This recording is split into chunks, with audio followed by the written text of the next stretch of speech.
Unit 6, Day 1. This is Mr. McGough, and I'm going to be going over our first lesson, Day 1 from Unit 6 on polynomial functions. So first, a little bit of review. So here we have w squared equals 3w. If I just divide both sides by w, I'll get w equals 3. But that will lose one of my solutions. Instead, I will subtract 3w from each side. W squared minus 3w equals 0. I will then factor this. So I will get w times w minus 3 equals 0. So we know from the zero product property that 0 times anything else will equal 0. So I have two solutions. I have w equals 0 or w equals 3, which would make the second factor equal to 0. Continuing on with our review, x squared plus 7 equals 0. Here I can subtract 7 from each side. I'll get x squared equals negative 7. I can then take the square root of each side. So x equals either positive or negative the square root of negative 7. But what I know about negative 7 is it has two factors, negative 1 and positive 7. The square root of negative 1 is I.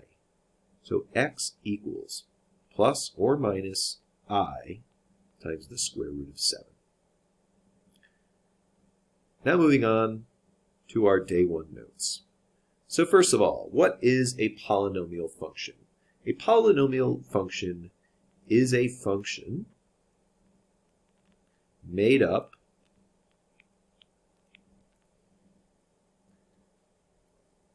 of terms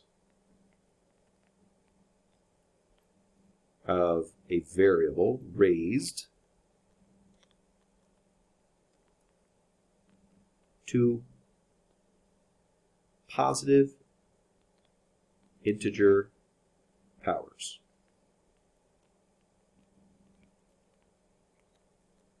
Or exponents. The degree of that function is the highest power, or the largest exponent.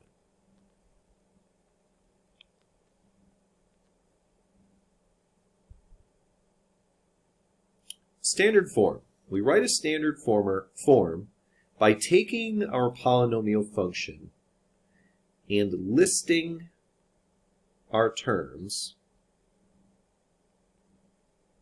in descending order of power.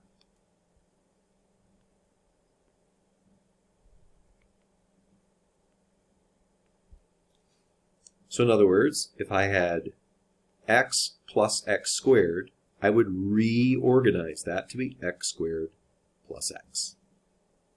The leading coefficient is the number in front.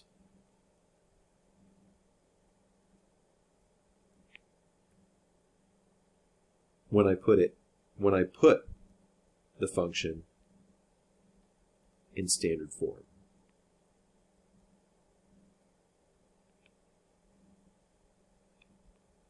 If you think about our function then as a little train composed of cars of our terms, it is the engine, the leading coefficient. So degree. A degree 0 polynomial. Think about x to the 0 power. X to the 0 power, any number other than 0 to the 0 power is 1. So this is a constant function, such as f of x equals 4, or we could say y equals 4. What would that look like?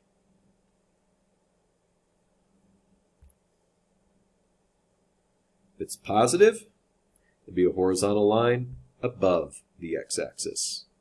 If it's negative, it'll be a horizontal line below the x-axis.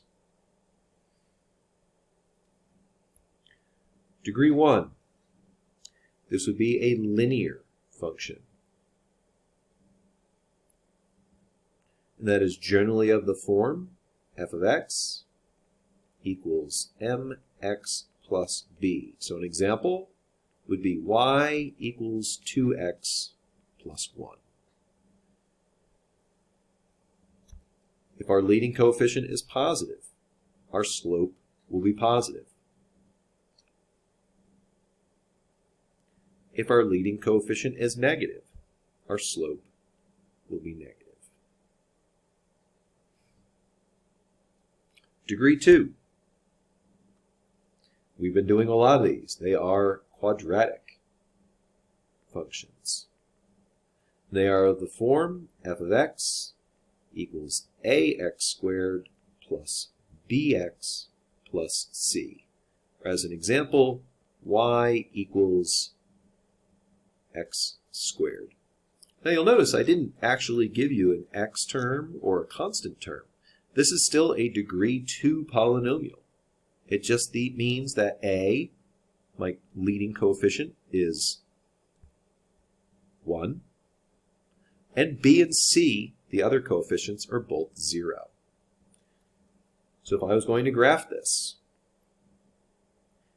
if my leading coefficient is positive, as you've learned, if a is positive, our parabola opens upward.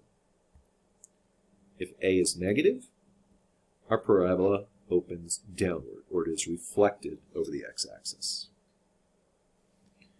Power 3.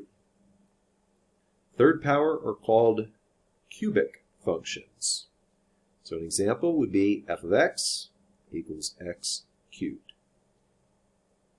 And you could have additional terms. You could have 2x squared plus maybe an x plus maybe a number.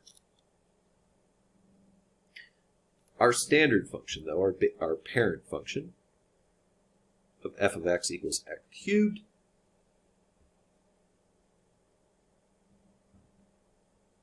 looks kind of like a letter, sideways letter S, sideways and I guess backwards too. But it has this form where it comes up from below, bends, and then goes back up again. If I switch my leading coefficient to negative, it will flip or reflect that original curve across the x-axis. Fourth power, and there are powers above this, but fourth will be the last one we go over, is called quartic. And that would be f of x equals x to the fourth plus a bunch of other stuff. 3x cubed plus, maybe we even don't have an x squared term, so we just go straight to x and then a number. When we graph these, well, if it was just x to the fourth, it would look a lot like a parabola again. Our negatives would be negative times a negative is a positive, times a negative is a negative, times a negative again becomes a positive. So it would be a really steep parabola. But when we add these extra terms, it adds extra roots into our equation. So in general, if we have a positive coefficient to start, we'll have something kind of like a parabola, but maybe with a bump in the middle. And here you'll see 1, 2, 3, 4 roots, 4 real roots, and my end behavior is I head off to positive infinity. If I have a negative leading coefficient, well, let's just take that and reflect it. It'll flip it downward. That would be if I took the whole equation that I wrote as my example and multiplied it by -1. So now, deciding whether a function is a polynomial. Well, we're going to write it in standard form, then state its degree type and leading coefficient. So here, 2.5, that is not a positive integer. It's a real number, but it's not an integer, so no. That is not a polynomial function. On problem number 2, well, let's see. We have x to the fourth, x to the first, and x squared. So we would rewrite this. F of x equals, take the highest power first, 9x to the fourth, plus our next higher power, or next lower power, x squared, plus 3.7x. Now remember, there are an x cubed and a constant that would be part of this, but both of their coefficients are 0, so they get zeroed out. So what is our power? Well, our highest power, the power of the function itself, or the degree of the function, is 4th degree.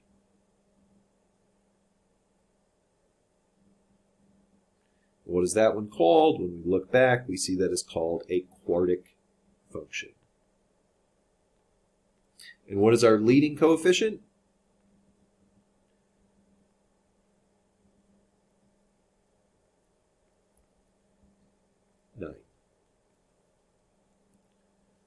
Our next problem, number 3.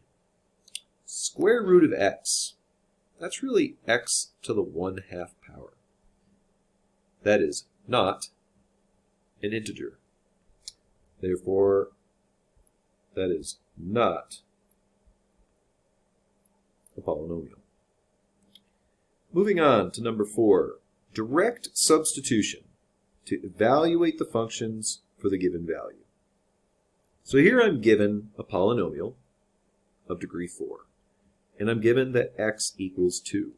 So I'm going to substitute in 2 for everywhere where I see x. So it'll be 3 times 2 to the 4th minus 2 to the 3rd plus 2 times 2 squared plus 4. 2 to the 4th is 2, 4, 8, 16. 16 times 3 is 48. Minus 2 to the 3rd is 2, 4, 8. Plus 2 times 2 squared. 2 squared is 2, 4. So that is plus 8. And then plus 4. Minus 8 plus 8, those cancel out. And 48 plus 4 is 52. On number 5, f of x, f of negative 2. Negative 2 gets plugged in for x everywhere we see it. So it'll be negative, parentheses, negative 2 cubed, plus 2 times negative 2 squared, plus 2 times negative 2, minus 1. Negative 2 to the 3rd power is negative 2, positive 4, negative 8. Negative negative 8 is positive 8. Plus, negative 2 squared is negative 2, positive 4 times 2, positive 8. Negative 2 times positive 2 is negative 4, and then I have a minus 1 at the end. 8 plus 8 is 16, minus 4 is 12, minus 1 more is 11. So now we're going to do a thing called synthetic substitution. I'm going to go through the process first, and then I'll explain how it really works. So first thing we do is we take our value for x that we're going to evaluate this function in, and we write it over to the left. We put a little box shape under it. I'm going to take my polynomial now, and I need to make sure that every power is accounted for. So here there should be an x to the 1st power, but it's being multiplied by 0. I'm going to take all of the coefficients from my different degrees of x and write them in a row. So I have 2, 3, negative 6, I have that 0, and then I have 3. Now what I'm going to do, first I'm going to bring down my leading coefficient, 2. Now I'm going to multiply that by my number in the box, and that is 4. Now I'm going to add downward. 3 plus 4 is 7. I'm going to multiply that by 2, and I'm going to add downward. Negative 6 plus 14 is 8. I'm going to multiply that by 2, and I'm going to add downward. 16. I'm going to multiply that by 2, and I'm going to add downward. 35. So you may be wondering, how does that work? Well, I'm going to explain it with just a simple quadratic. ax squared plus bx plus c. It's power 2. I have all my coefficients. I'm going to pick a letter to represent what I'm going to put in for x. So if I did my box, R, and I would have A, B, and C as my coefficients. First, I would bring down A. R times A would be RA. I add that to B. R times A plus B. Then I multiply that by R. R squared A plus BR, or RB. Then I add those together. I'd have R squared A plus RB plus C, or AR squared plus BR plus C. Well, R was sitting in for my X. So it gives me back my polynomial evaluated at the number I put in. So now we've shown how it works. Let's go ahead and do another example. Once again, I'm missing some powers. I still need an x cubed and an x to the first. I'm going to plug in my -1. -1, and I have coefficients, 9 for x to the third. Excuse me, x to the fourth. 0 for x to the third, 2 for x squared, 0 for x to the first, and -3 for my constant term. I bring down 9. 9 times -1 is -9. I add those together, I get -9. -1 times -9 is +9. I add those together, I get 11. -1 times +11 is -11. I add those together, I get -11. -1 times -11 is +11. +11 plus -3 is +8. Number 8. I'm going to evaluate this function for the value x equals 5.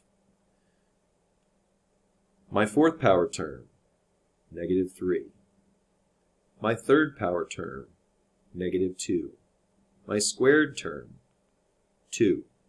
My first power term, I don't have one. And then my constant term, +5. I bring the -3 down.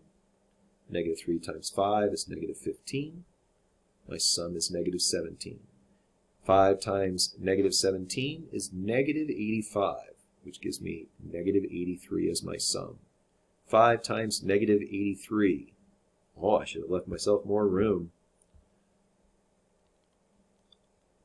So 5 times -83 is -415.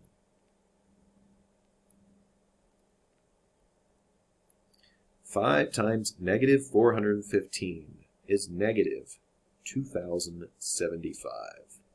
So -2070 is my sum.